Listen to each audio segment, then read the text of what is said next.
चलिए आज उस टेक्नोलॉजी के पीछे का राज खोलते हैं जो हमारी पूरी डिजिटल दुनिया को चलाती है। ये है OSI मॉडल की कहानी जो 7 लेयर्स में बटी हुई है। कभी सोचा है कि ये होता कैसे है? मतलब इंडिया से भेजी कोई फोटो 1 सेकंड से भी कम में न्यूयॉर्क के लैपटॉप पर खुल जाती है। ये तो किसी जादू जैसा लगता है ना?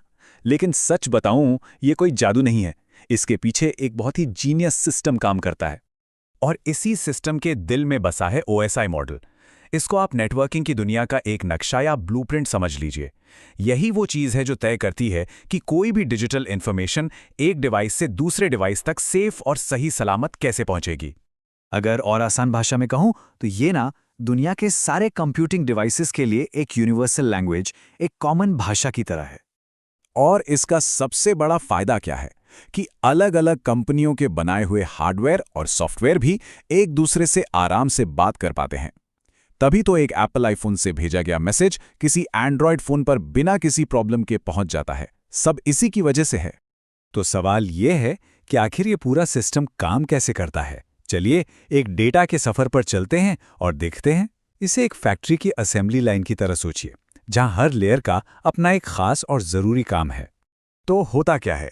ये सफर शुरू होता है सबसे ऊपर वाली लेयर से, लेयर 7, जिसे एप्लीकेशन लेयर कहते हैं। ये वही है जो हमें अपने ब्राउजर या ऐप्स में दिखती है। अब जैसे जैसे डेटा नीचे की तरफ जाता है, हर लेयर अपना अपना काम करती जाती है। जैसे प्रेजेंटेशन लेयर उसे सही फॉर्मेट में बदलती है, एन्क्रिप्ट करती है। सेशन लेयर कनेक्शन को संभालती है। फिर आती है ट्रांसपोर्ट लेयर, जो TCP जैसे प्रोटोकॉल से ये पक्का करती है कि डेटा में कोई गलती ना हो। नेटवर्क लेयर उसे IP एड्रेस देकर सही पता बताती है। और आखिर में फिजिकल लेयर उस डेटा को असली सिग्नल्स में बदल देती है, ताकि वो तारों या हवा के जरिए भेजा जा सके।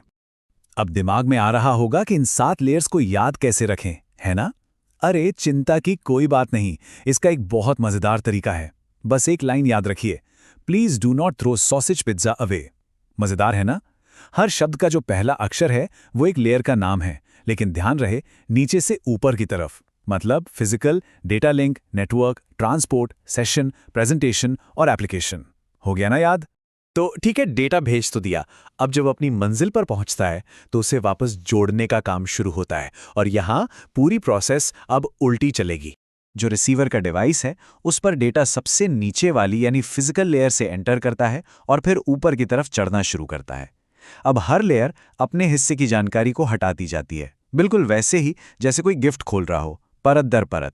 और यह तब तक चलता है जब तक कि 7वीं लेयर पर हमारा असली मैसेज बिल्कुल वैसे का वैसा हमारी स्क्रीन पर ना आ जाए। तो अब सवाल आता है, भाई हमें यह सब क्यों जानना चाहिए? यह सब सिर्फ किताबी बातें तो नहीं है। बिल्कुल नहीं। असल दुनिया में, खासकर जो लोग टेक्नोलॉजी की फील्ड में हैं, उनके लिए यह समझना बहुत बहुत जरूरी है। जरा इस टेबल पर नजर डालिए। हर लेयर का अपना एक स्पेसिफिक काम है। जैसे लेयर 1 फिजिकल लेयर, वो केबल्स और हार्डवेयर का काम देखती है। Layer 2 data link layer, MAC address को संभालती है। लेयर 3 नेटवर्क लेयर, वो IP एड्रेस का यूज करके डेटा के लिए बेस्ट रास्ता चुनती है। और ऐसे ही करते करते सबसे ऊपर है लेयर 7 एप्लीकेशन लेयर, मतलब वो लेयर जिसे हम और आप सीधे अपने ऐप्स में यूज करते हैं। यहाँ एक बड़ी इंटरेस्टिंग बात है, आज का जो इंटरनेट है ना, वो असल में TCP/IP नाम के एक ज्यादा प्रैक्टिकल मॉडल पर चलता है। तो फिर OSI मॉडल क्यों जरूरी है? वो इसलिए क्योंकि नेटवर्किंग को सीखने और प्रॉब्लम्स को समझने के लिए आज भी OSI मॉडल को ही गोल्ड स्टैंडर्ड माना जाता है। ये सीखने के लिए एक परफेक्ट कॉन्सेप्ट है। और बस इसीलिए अगर कोई भी नेटवर्किंग, IT या फिर साइबर सिक्योरिटी में अपना करियर बनाने की सोच रहा है तो उसके लिए OSI मॉडल को समझना एक सीक्रेट की, एक जादुई चाबी की तरह है। ये सिर्फ थ्योरी नहीं है, ये एक बहुत पावरफुल टूल है। इसका सबसे बड़ा फायदा पता है कहाँ होता है? प्रॉब्लम को पकड़ने में। मान लीजिए इंटरनेट नहीं चल रहा, अब कनेक्शन एरर तो एक बहुत बड़ी बात हो गई। इसका क्या मतलब है? OSI मॉडल की मदद से एक इंजीनियर तुरंत पता लगा सकता है कि प्रॉब्लम क्या केबल में है, यानी लेयर 1 पर, या कोई IP एड्रेस गलत है, यानी लेयर 3 पर, या फिर ऐप में ही कोई दिक्कत है, मतलब लेयर 7 पर। यह मॉडल हमें उस अदृश्य डेटा के पूरे सफर को देखने में मदद करता है जिसके दम पर हमारी पूरी डिजिटल दुनिया चल रही है। और आखिर में एक सवाल छोड़ के जाता हूं। ये मॉडल हमें एक परफेक्ट रोड मैप तो देता है, सब कुछ एकदम साफ साफ।